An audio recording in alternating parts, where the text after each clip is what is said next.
அனைவருக்கும் வணக்கம். சமீபத்தில் நேற்று முளைத்த காளானாக ஒரு கட்சி உள்ளாட்சி தேர்தலில் கூட நிற்காமல் முதல் முறை எலெக்ஷனில் நின்று முதல்லையே செக்ரட்டரியேட்டுக்கு போகணும்னு ஆசைப்பட்டுட்டு இருக்காங்க. அது எல்லாருக்கும் உரிமை இருக்கிறது, அரசியலமைப்பின்பால் உரிமை இருக்கிறது, அதை நம்ம மறுக்கலை. ஆனால் அவருடைய பேச்சு நாகரிகமற்ற பேச்சு, தலைக்கணமான பேச்சு, மண்டைக்கணமான பேச்சு. என்ன வெட்டி சாச்சான்னு சொல்லி நீ இந்த தமிழகத்திற்கு என்ன செய்தீர்கள் என்று சொல்லி உனக்கு இவ்வளவு டென்ஷன்? முதல்வரை கண்டா டென்ஷன், எதிர்கட்சி தலைவரை கண்டா டென்ஷன், இருக்கிற கட்சியெல்லாம் நீ டென்ஷன் ஆக்குற வரைக்கும் உன்னுடைய ஆட்கள் பேசக்கூடிய வகையில் இருக்கும்போது உனக்கு இந்த கோபத்திற்கு நீ இந்த தமிழகத்திற்கு என்ன செஞ்ச, என்ன வரலாறு, என்ன வெட்டி சாச்ச? கொரோனா காலத்தில் எங்கே போனேன்? சுனாமியில் எங்கே போனேன்? கஜா புயலில் எங்கே போனேன்?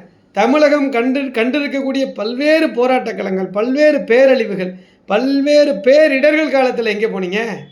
நீ உன் படம் ஓடலை, உன் படத்தோட காசை ஒயிட் மணி ஆக்கணும், நீ கட்சி ஆரம்பிக்கிற. உன் பின்னால் இருக்கிற புஷி ஆனந்தும் ஆதவர்ஜுனா யார்? லாட்ரி அதிபருடைய மருமையன்.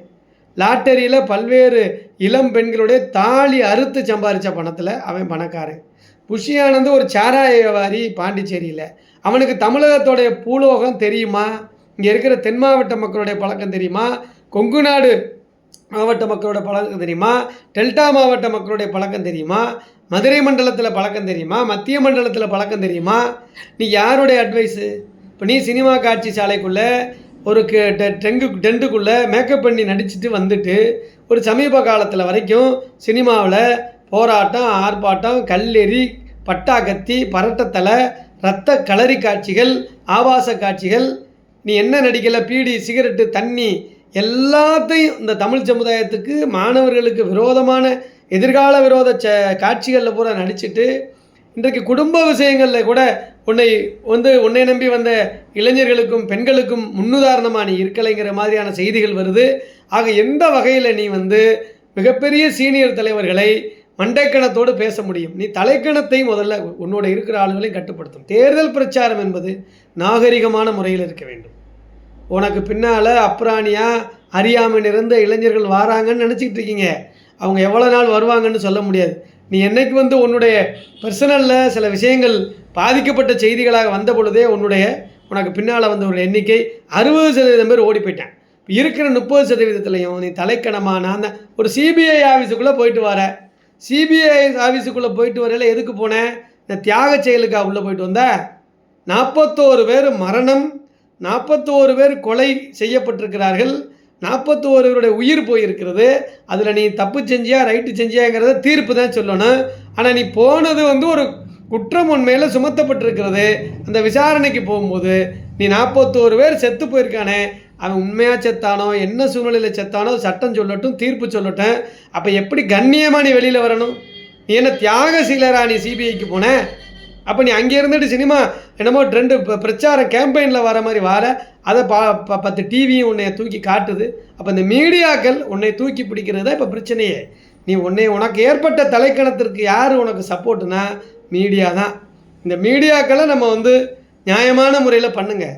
என்ன விஷயங்களை பிரசுரம் பண்ணணுமோ அதை பண்ணுங்கள். அவன் என்ன தியாகியா? சிபிஐ ஆஃபீஸுக்கு போனவன் குற்றம் சுமத்தப்பட்டவன் தானே போனேன். அவன் வெளியில் வரல, என்ன கேம்பெயின் மாதிரி வரான்னு சொல்லி அதையே ஸ்லைடில் போடுறீங்க. என்னையா இது? ரொம்ப மோசமான இருக்குது. மீடியாக்களுமே சரியான சூழ்நிலையை அணுகலை. அப்புறம் திருப்பி ஒவ்வொருத்தரும் தலைக்கணமாக மற்ற தலைவர்களை பேசுகிறது, அக்கிரமமாக பேசுகிறது, அறிவு ஜீவிகளை போல் பேசுகிறது, அவங்களுக்கு பாடம் சொல்லி கொடுக்குறது, இது எல்லாம் மாபெரும் தவறு. இதையெல்லாம் லாஜிக்காக நீங்கள் நிறுத்திக்கணும். அப்போ தான் வளர்ச்சி. ஒரு தேர்தல் களம் என்பது எல்லோரும் தேர்தலில் நின்றாலும் கூட படிப்படியாக வளர்ச்சி பெற்று மக்கள் மத்தியிலே மனதில் இடம் பிடித்து உங்களுடைய செயல்கள் என்ன, அந்த செயல்களில் நலம் பெற்றவர்கள் எத்தனை பேர், பயன்பெற்றவர்கள் எத்தனை பேர், போராட்ட களத்தில் நின்று எத்தனை போராட்ட களத்தில் நின்றிருக்கிறீர்கள், எத்தனை விஷயங்களை மக்களுக்கு செய்து கொடுத்திருக்கிறீர்கள். ஸோ கொஞ்சம் நெஞ்சம் கஷ்டத்தோட மக்கள் வாழலைங்க, பல பிரச்சனைகளுக்கு மக்கள் அலைகிறான். அதற்கான தீர்வை சொல்லுங்கள். மேற்கொண்டு உங்களுடைய தேர்தல் அறிக்கையில் கேவலமாக இருக்குது.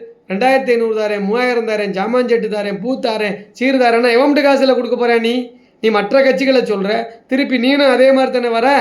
அப்போ ஒட்டு மொத்தமாக நீங்கள் ஏதோ செஞ்சு, அதாவது என்ன செஞ்சு கலைச்சது மாதிரி நீங்கள் வரக்கூடிய டென்ஷன் உங்களுக்கு என்ன? இந்த டென்ஷனுக்கு என்ன வேலை?